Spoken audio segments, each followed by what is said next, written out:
Apakah Anda berpikir bahwa Anda mengenal dan dikenal Allah? Mengenal Allah dan mengetahui tentang Allah adalah dua hal yang berbeda. Mengenal Allah adalah mengasihinya. Mengasihinya adalah percaya kepada kuasa-Nya. Percaya kepada kuasa-Nya adalah belajar taat kepadanya. Taat kepadanya adalah kepuasan yang tak dapat dibeli dengan uang. Mengenal Allah bagaikan hati yang sedang jatuh cinta. Ingin dan ingin belajar tentang Dia lebih dalam lagi. Haus dan lapar akan kehadirannya tanpa batas waktu. Tinggallah di dalam aku dan aku di dalam kamu. Hasilkanlah buah kasih-Ku. Mengenal dan dikenal Allah adalah berkat terbesar dalam hidup ini. Demikianlah setiap pohon yang baik menghasilkan buah yang baik, sedang pohon yang tidak baik menghasilkan buah yang tidak baik. Tidak mungkin pohon yang baik itu menghasilkan buah yang tidak baik, ataupun pohon yang tidak baik itu menghasilkan buah yang baik. Dan setiap pohon yang tidak menghasilkan buah yang baik pasti ditebang dan dibuang ke dalam api. Jadi dari buahnya lah kamu akan mengenal mereka.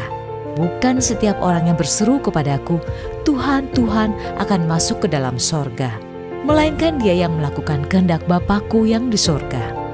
Pada hari terakhir banyak orang akan berseru kepadaku, Tuhan, Tuhan, bukankah kami bernubuat demi nama-Mu dan mengusir setan demi nama-Mu dan mengadakan banyak mujizat demi nama-Mu juga?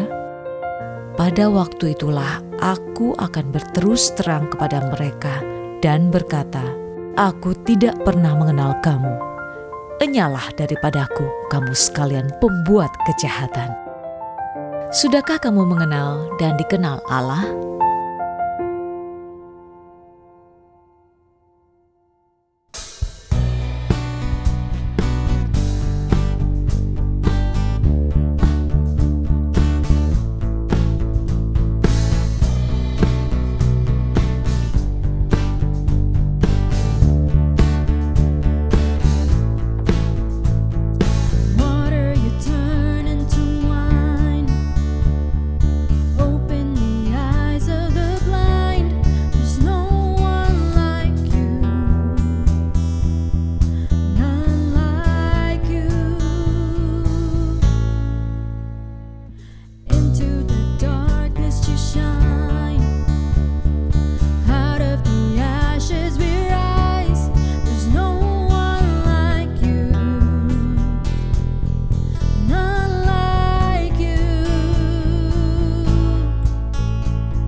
Ku hidup karena percaya Kau yang berjanji setia.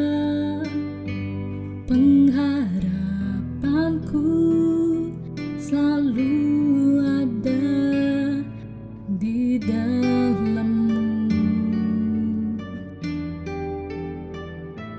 Ku tidak akan menyerah meski dalam kesesakan.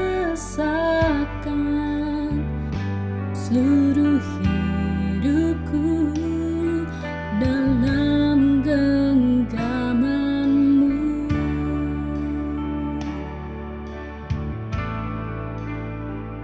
Aku punya Tuhan yang besar, yang telah berjanji dan sanggup menggenapi. Imanku bersepakat percaya kuasa-Nya. Ku terima sekarang kemenangan dari-Mu.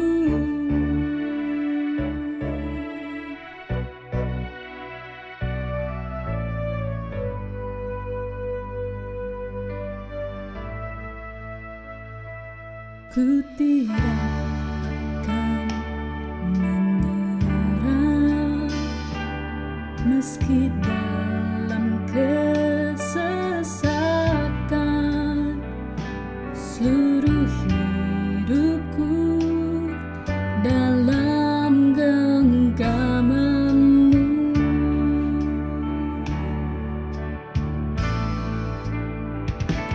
Aku punya Tuhan yang besar, yang telah berjanji dan sanggup menggenapi. Imanku bersepakat percaya kuasa-Nya. Ku terima sekarang kemenangan dari-Mu.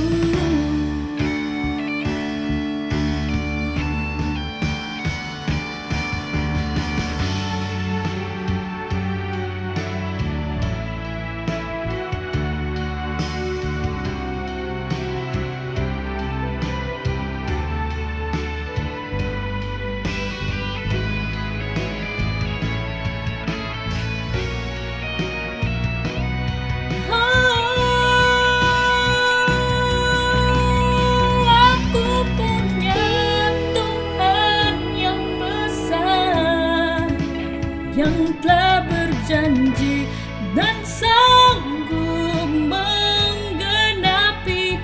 Imanku bersepakat percaya kuasa-Nya. Ku terima sekarang kemenangan dari-Mu.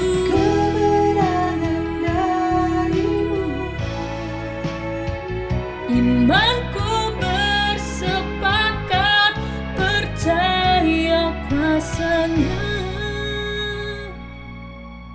Ku terima sekarang kemenangan dari-Mu.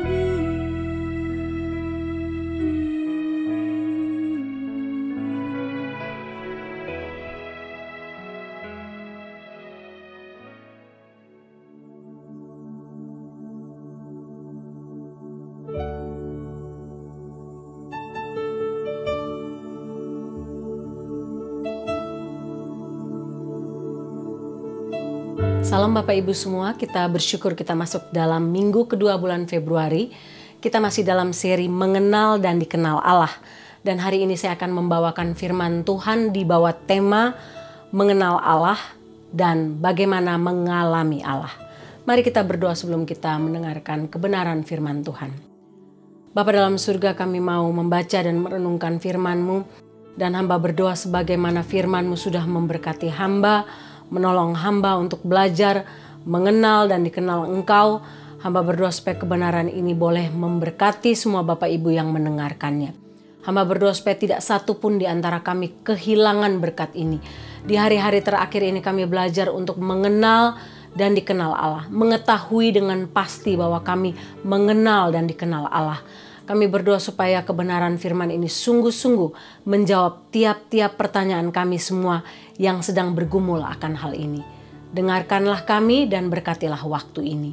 Dalam nama Tuhan Yesus. Amin.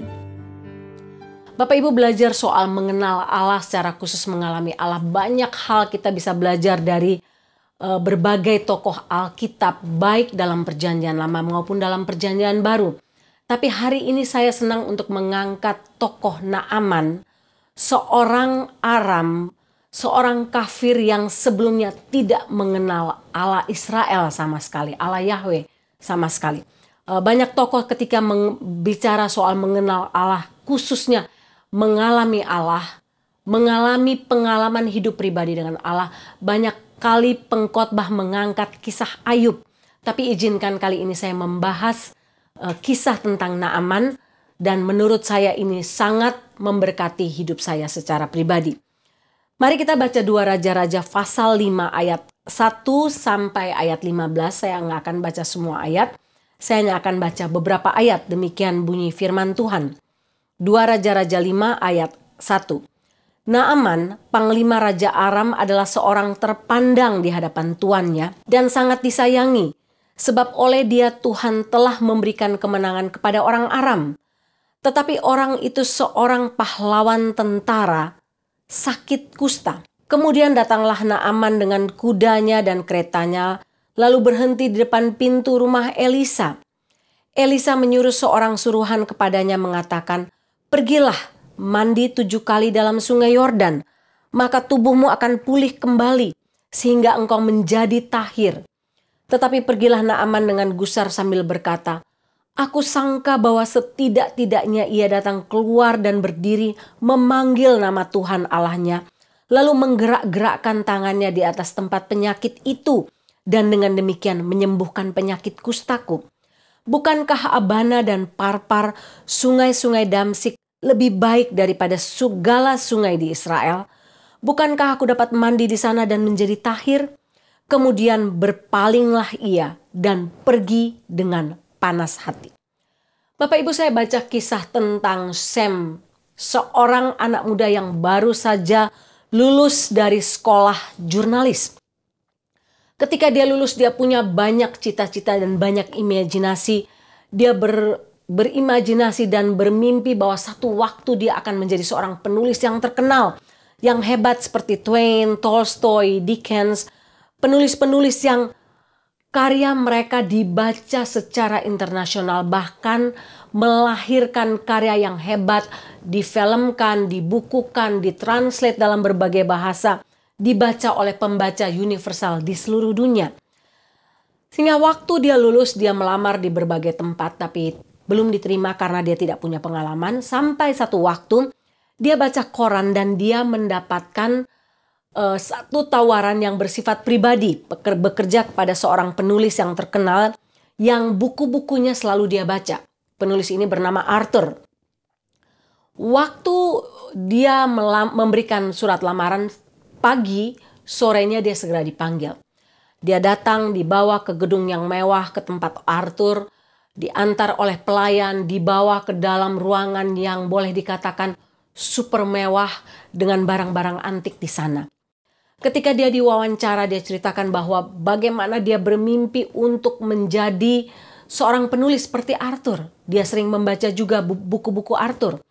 Lalu kemudian dia katakan, menjadi apa saja saya mau asalkan ini dapat menjadi batu loncatan untuk bisa menjadi seorang penulis yang terkenal. Singkat cerita Bapak Ibu, Sam diterima bekerja di penulis yang bernama Arthur ini, dan mulailah dia mengerjakan beberapa hal. Mengedit tulisan-tulisan dia, memberikan masukan, memberikan kalau sudah diedit, ditulis lagi, diedit lagi dan sebagainya. Sehingga ini terus-menerus terjadi tiap hari. Membalas email-email pribadi dia, email bisnis dan sebagainya. Cerita singkat, awalnya berjalan dengan baik, tapi tidak berjalan lama dengan baik Bapak Ibu. Karena makin lama Sam kemudian mengenal orang ini sebagai poster boy. Artinya orang yang hanya dikenal di poster sebagai seorang yang baik, yang bagus, yang penuh dengan hal-hal yang indah. Tetapi ternyata tidak dalam kehidupan sehari-hari.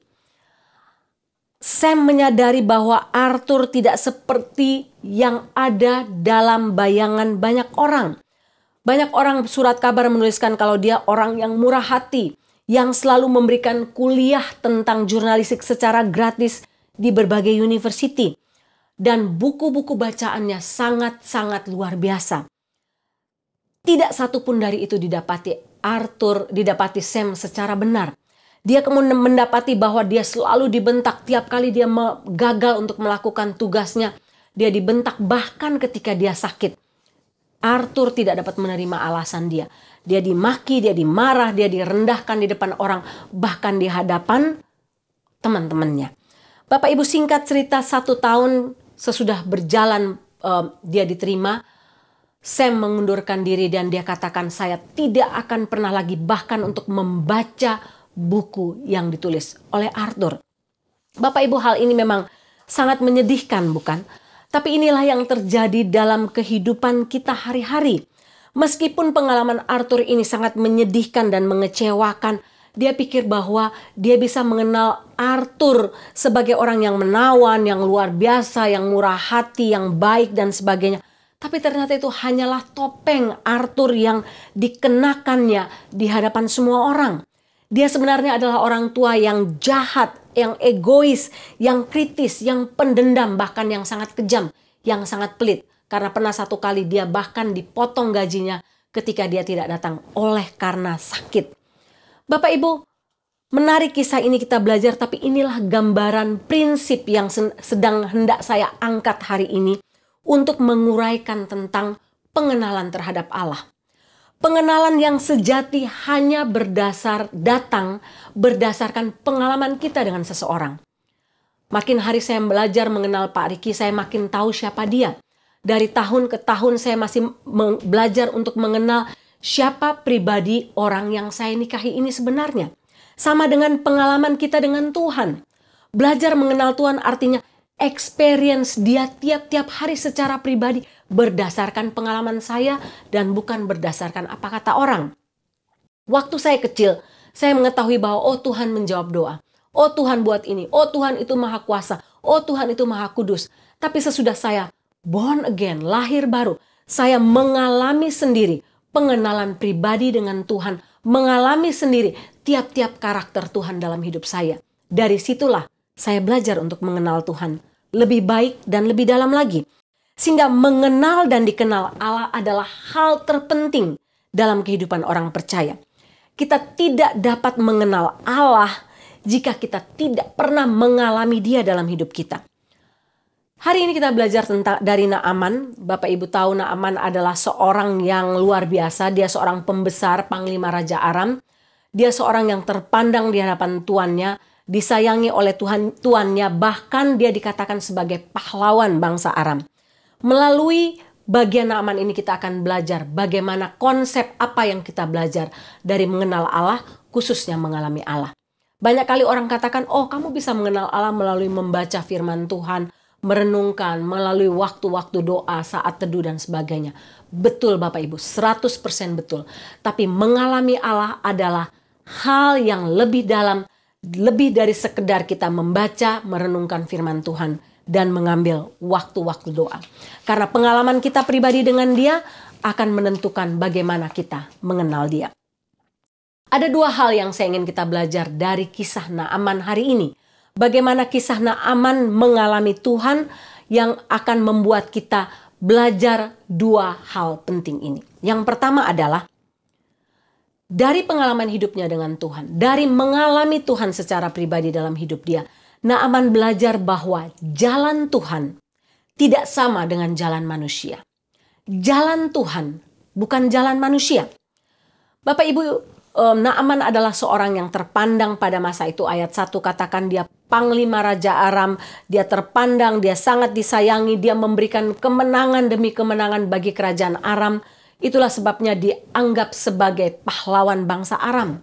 Namun dalam segala kedudukannya dan kemewahan yang sedang dinikmati oleh Naaman, Naaman tiba-tiba terkena penyakit kusta.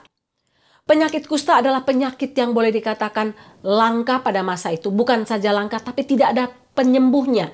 Tidak ada obatnya, tidak ada seorang dokter pun yang sanggup menyembuhkan penyakit kusta. Sehingga ketika orang mendapat penyakit kusta, ini adalah hal yang menakutkan.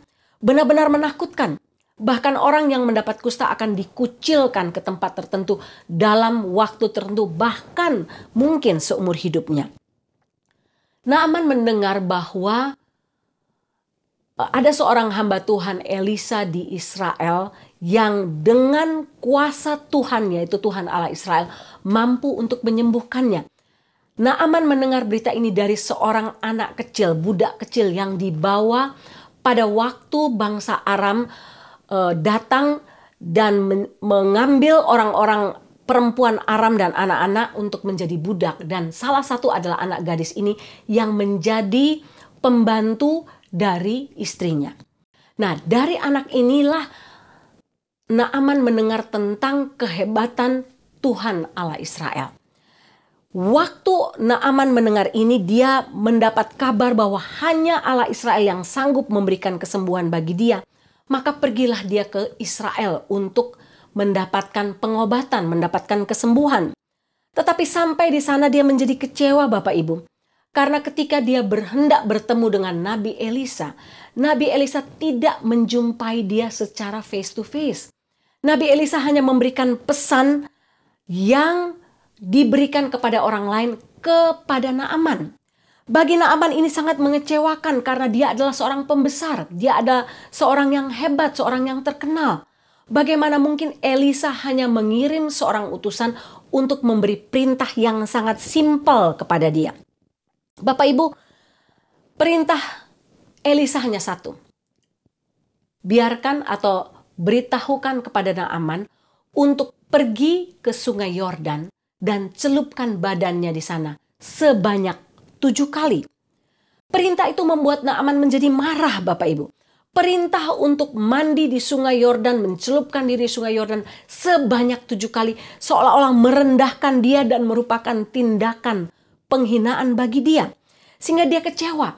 Dia berharap bahwa Elisa akan keluar dan mengangkat tangan. Mungkin mengucapkan mantra atau doanya di hadapan dan mengangkat tangannya ke langit supaya dia mengalami kesembuhan. Tapi itu tidak terjadi sehingga Naaman menjadi kecewa. Tapi dari peristiwa ini Naaman belajar bahwa Tuhan Allah Israel, Tuhan yang kepadanya sedang dia berharap untuk mendapat kesembuhan, adalah Tuhan yang berbeda. Jalan Tuhan ini tidak sama dengan cara atau jalan manusia.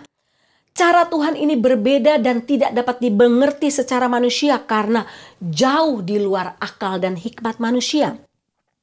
Naaman mendapati bahwa Tuhan tidak bekerja dengan cara manusia seperti yang dia bayangkan. Tuhan bekerja dengan caranya, dengan kuasanya yang tidak terbatas, yang tidak terpikirkan sama sekali. Tuhan tidak membutuhkan nasihat Naaman untuk harus melakukan ini itu, tidak. Tuhan tidak membutuhkan jalan keluar dari Naaman untuk harus pergi ke sungai yang lebih baik seperti pendapat dia. Atau keluar untuk berkomat-kamit dan mengangkat tangan atau menadahkan tangannya di bagian kusta yang terkena di bagian tubuhnya. Tidak. Tapi Tuhan Allah Israel ini punya jalan yang berbeda yang jauh di atas batas pikiran manusia. Naaman hampir kehilangan berkat Tuhan Bapak Ibu. Ketika dia menolak untuk mengikuti cara Tuhan dan bukan cara manusia. Seringkali kita pun demikian Bapak Ibu. Kita tidak mengenal Tuhan sampai kita mengalaminya sendiri. Cara Tuhan dan cara manusia sangat berbeda. Saya ingat waktu saya masih sangat muda, masih umur 22 tahun, saya praktek 1 tahun di Jakarta. Waktu itu saya pergi pelayanan ke sebuah tempat dan saya singgah di Blok M untuk ganti bus di sana. Waktu saya singgah situ, saya singgah untuk beli kue kecil, jajan kecil. Waktu saya mau bayar, saya kaget ternyata dompet saya dari dalam tas saya yang saya gantungkan di depan badan saya itu hilang. Saya mau bayar, tidak ada lagi uangnya. Saya bilang, aduh Tuhan, gimana caranya? Pada waktu itu Bapak Ibu tidak tahu, tidak ada cellphone. Yang ada hanya ada telepon umum, uang receh pun saya tidak punya untuk menelpon, meminta bantuan. Tidak ada orang yang saya kenal, Bapak Ibu.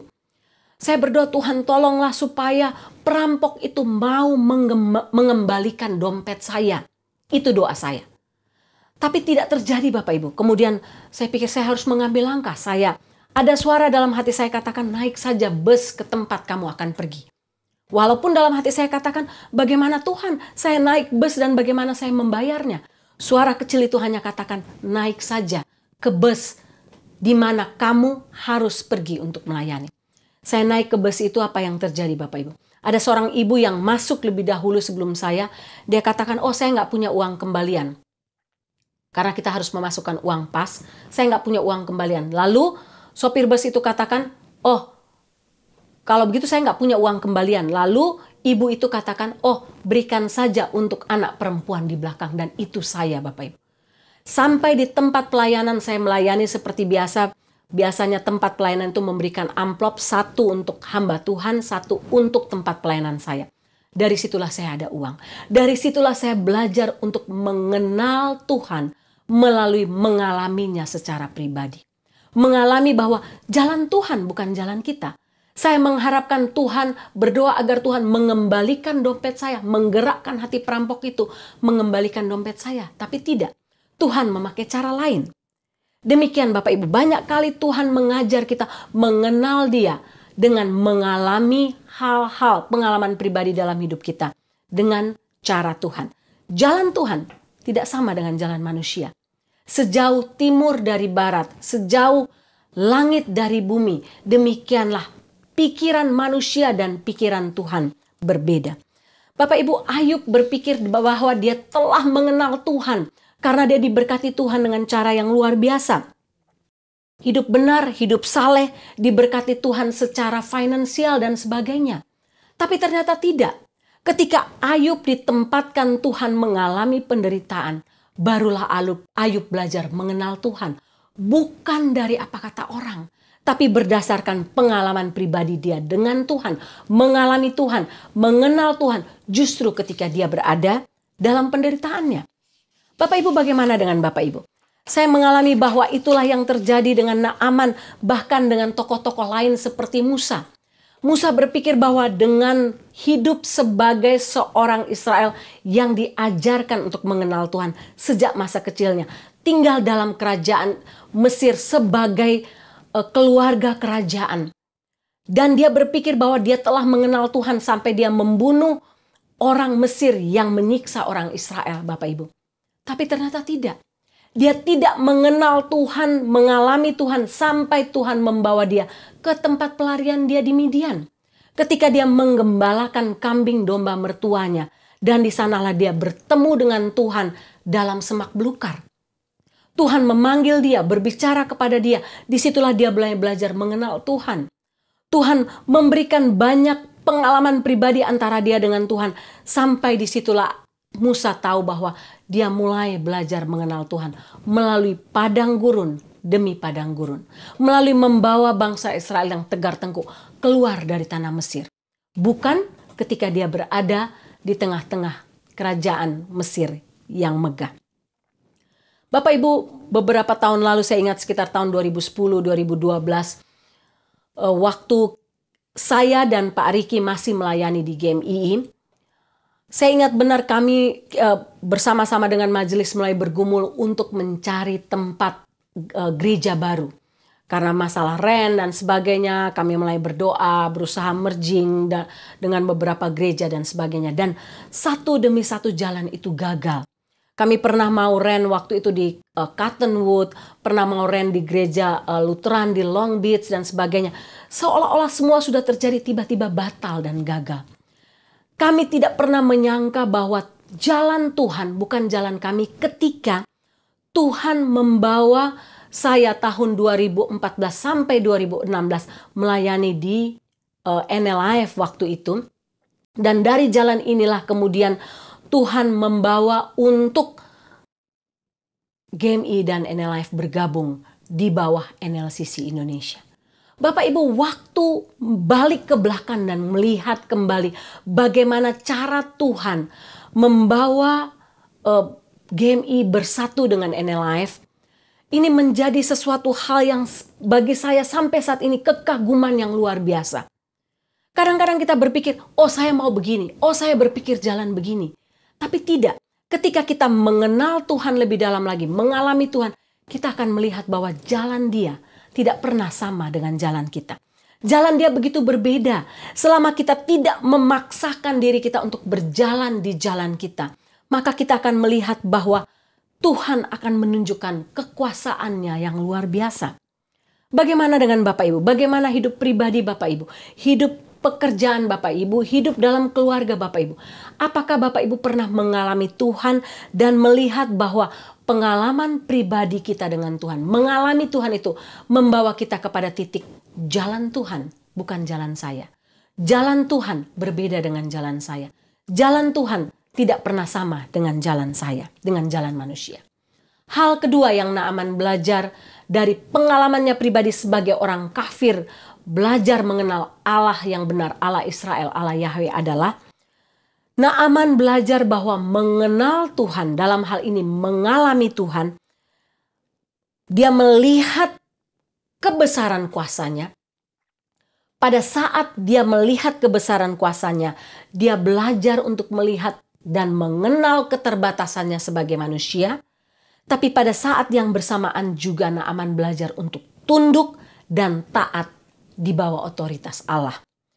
Bapak Ibu, Naaman diberikan perintah yang menurut Naaman sendiri sebagai perintah yang paling aneh, paling sederhana, dan mungkin menurut dia paling menjijikkan. Ayat 10 dikatakan, "Pergilah mandi 7 kali dalam sungai Yordan, maka tubuhmu akan pulih kembali, sehingga engkau menjadi tahir." Bapak Ibu, bagi Naaman perintah ini perintah yang aneh dan menjijikkan. Perintah yang bukan saja aneh tapi sangat-sangat simpel. Naaman mengharapkan bahwa dia diberi perintah yang lebih sulit daripada itu. Perintah yang lebih spektakuler daripada itu. Yang lebih, kalau bisa ditempuh dengan cara yang lebih susah. Bagaimana jika Bapak Ibu mendapati saya atau Bapak Ibu, kita didiagnosa kena cancer atau kena HIV dan sebagainya. Bagaimana jika kita mendapati firman Tuhan katakan, kamu cuma pergi mandi di kamar mandi kamu, rendam dalam bathtub kamu, kasih air garam, rendam tubuh kamu selama 1 jam. Gampang bukan? Saya tentu akan dengan sukacita melakukannya. Selama penyakit saya yang tidak dapat disembuhkan itu mengalami kesembuhan secara total, secara sempurna. Tapi tidak demikian dengan Naaman. Inilah yang merupakan masalah Naaman. Naaman mungkin berpikir, saya kalau bisa Elisa menyuruh saya untuk pergi ke 10 pulau paling secret, paling rahasia di seluruh dunia. Saya baca ada 10 pulau rahasia paling top di seluruh dunia. Nomor 1 ada di Torres Strait Island di Australia, Holbox Island di Meksiko, Yaeyama Island di Jepang dan sebagainya. Kamu pergi ke sana, ke Yaeyama Islands di Jepang. Sampai di sana kamu harus mendaki di pulau itu, kamu harus pergi untuk mendapatkan mawar hitam di situ, dan mawar hitam itu dikelilingi oleh sekumpulan sarang ular beracun. Kira-kira seperti itu yang Naaman inginkan. Tapi ketika dia mendapatkan perintah untuk pergi mencelupkan diri di sungai Yordan, dia menjadi marah, dia menjadi panas hati Bapak Ibu. Masalahnya sungai Yordan adalah sungai paling kotor di Israel. Naaman tidak menyukai perintah ini karena bagi dia perintah ini sesuatu yang remeh, yang simpel, yang merendahkan. Tidak adakah yang lebih keren, lebih baik, lebih bersih dari sungai Yordan?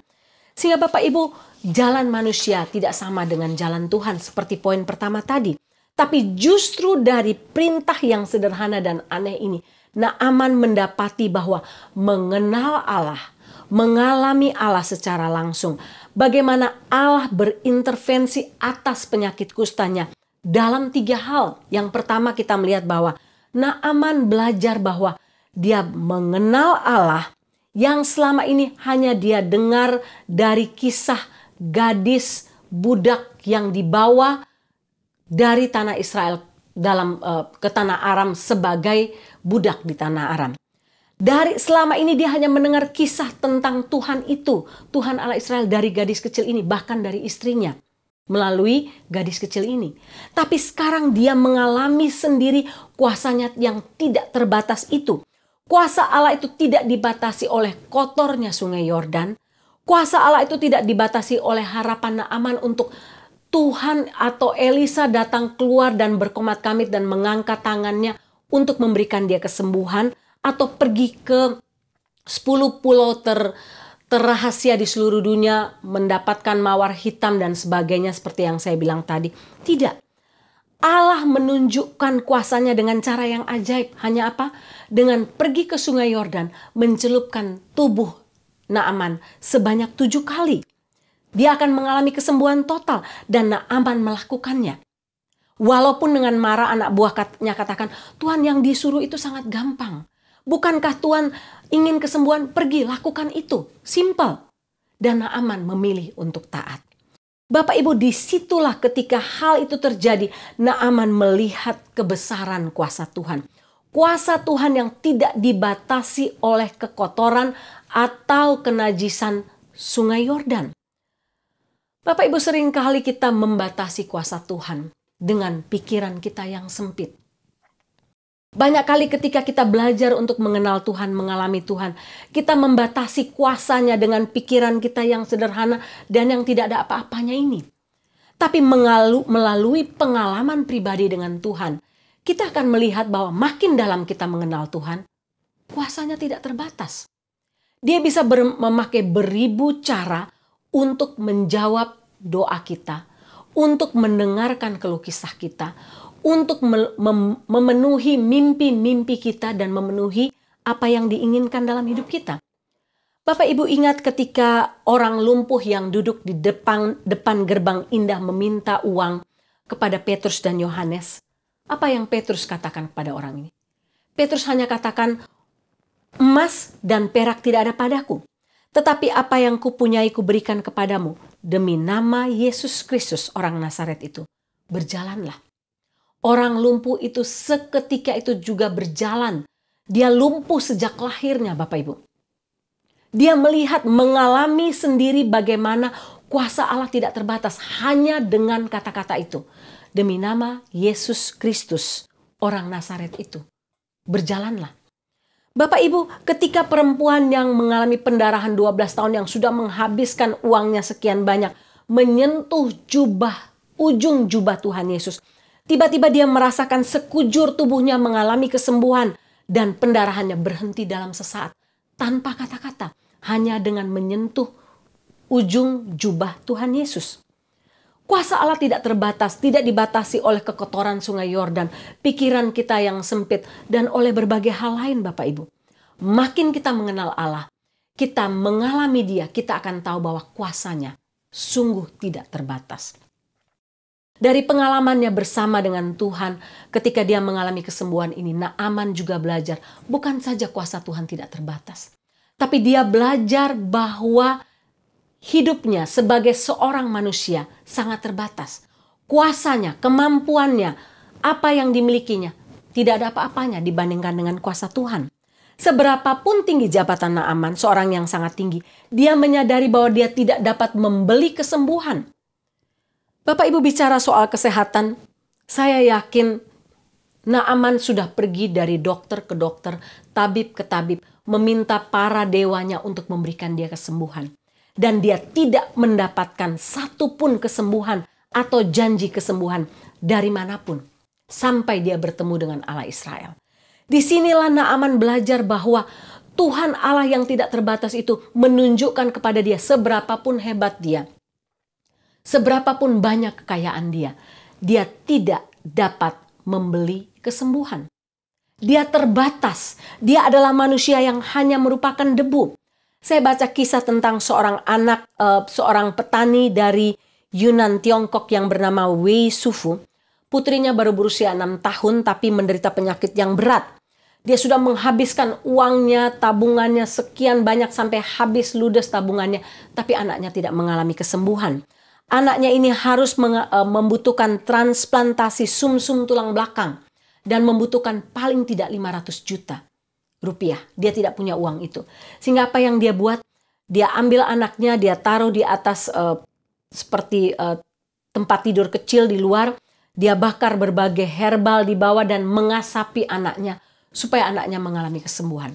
Saya nggak tahu cerita selanjutnya apakah anaknya ini mengalami kesembuhan atau tidak. Tapi begitu kira-kira Bapak Ibu. Begitu kita menyadari bahwa kesehatan adalah hal yang berharga, kita akan mengorbankan apa saja. Dan banyak kali kita mendapati bahwa kita terbatas. Kita tidak dapat memberi kesembuhan.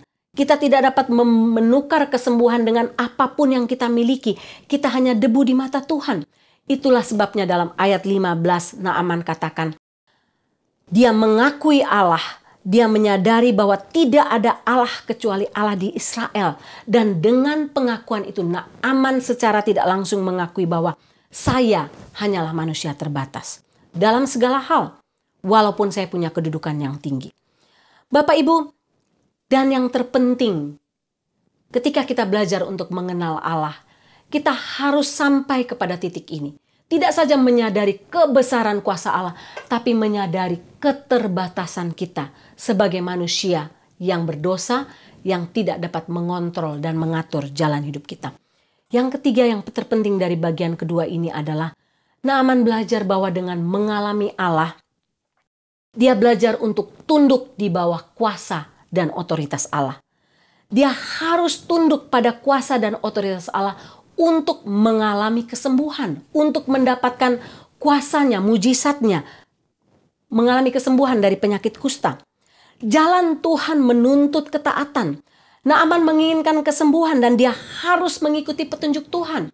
Petunjuk Tuhan hanya satu, pergi ke sungai Yordan, celupkan tubuhmu sebanyak 7 kali.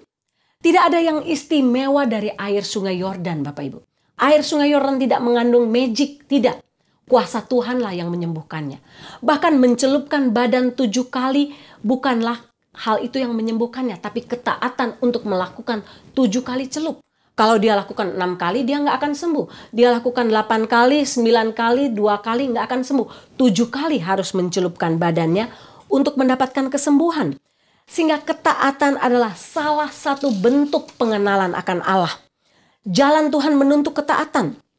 Ketaatan kepada Allah menunjukkan sikap hati bahwa apa? Saya mengenal Tuhan. Apapun perintahnya akan saya taati. Karena Tuhan tidak akan pernah membawa kita kepada mara bahaya, kepada malapetaka, kepada jurang. Ketaatan saya menunjukkan kasih saya kepada Tuhan. Karena tanpa kasih kepada Tuhan tidak akan ada ketaatan. Tanpa ketaatan tidak akan ada pengenalan akan Tuhan. Tanpa ketaatan tidak akan ada berkat yang mengalir. Sehingga ketika kita taat pada perintahnya, kita membiarkan Tuhan menjadi Tuan atas hidup kita. Itulah salah satu bentuk pengenalan akan Allah. Dan ini kita harus mengalaminya sendiri dalam hidup kita. Bapak Ibu ingat ketika Raja Hizkia sakit dan dia berdoa meminta Tuhan memberikan dia kesembuhan. Tuhan memerintahkan Yesaya untuk menaruh buah arah di borok yang dialami oleh Raja Hizkia. Apakah Raja Hizkia menolaknya? Raja Hizkia katakan, saya nggak mau ditaruh buah arah. Kalau bisa taruh wine atau kalau bisa taruh minyak zaitun. Tidak.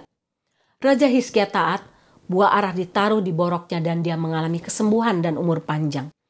Bapak Ibu, kadang-kadang permintaan yang Tuhan minta kepada kita untuk belajar mengenal Tuhan lebih dalam lagi adalah belajar untuk taat.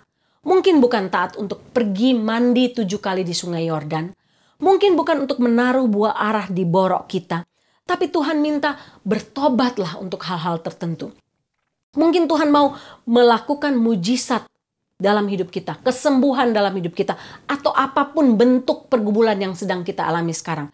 Pergumulan-pergumulan yang sedang kita datang kepada Tuhan tiap hari minta Tuhan jawab. Belum Tuhan jawab sampai sekarang. Mungkin Tuhan mau kita mendengar suara Tuhan. Mengenal suara Tuhan. Mengenal kebesaran kuasanya. Keterbatasan kita dan belajar taat terhadap suara itu. Mungkin suara Tuhan katakan, hei lepaskan pengampunan. Hai lepaskan kebencian.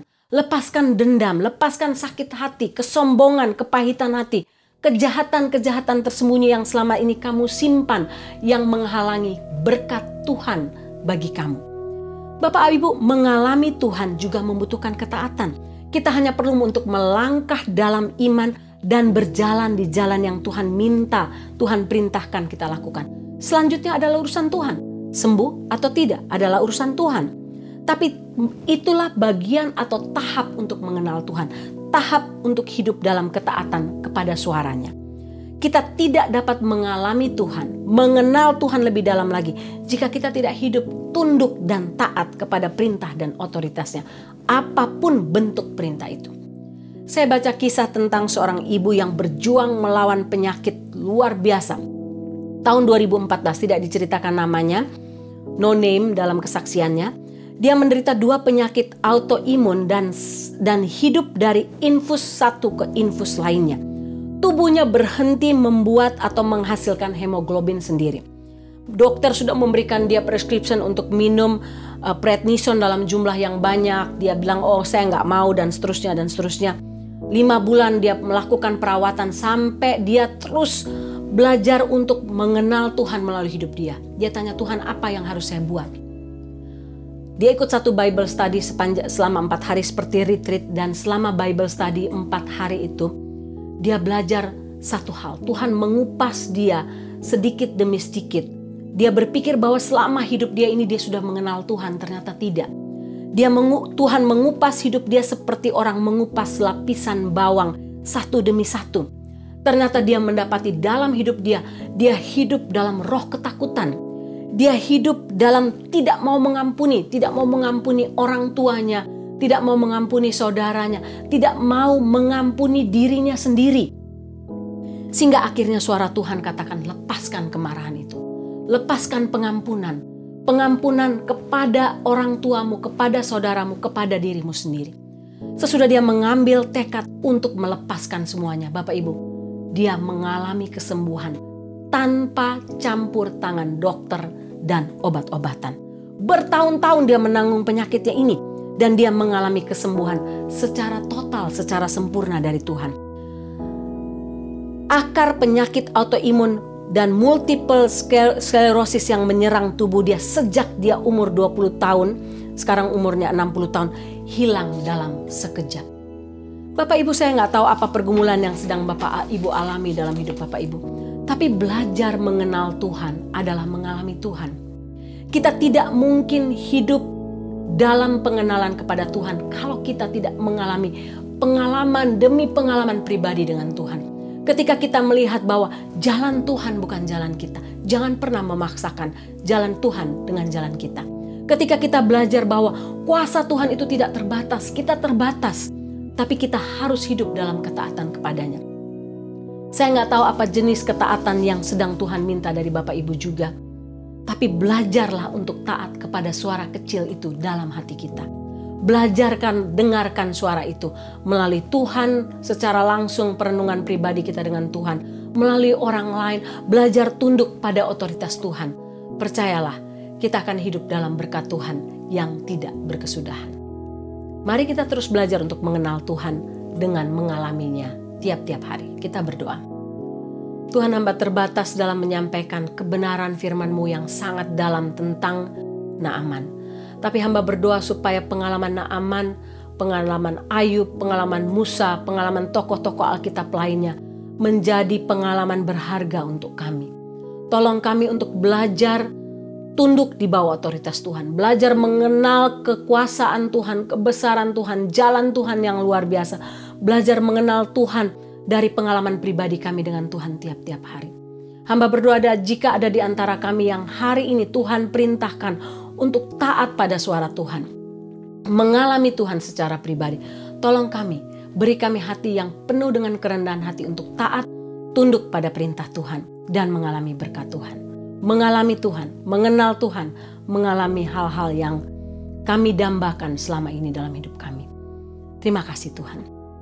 Hamba selesai di sini, tapi hamba percaya Roh Kudus-Mu akan meneruskan kebenaran ini dalam hati kami masing-masing. Dalam nama Tuhan Yesus. Amin.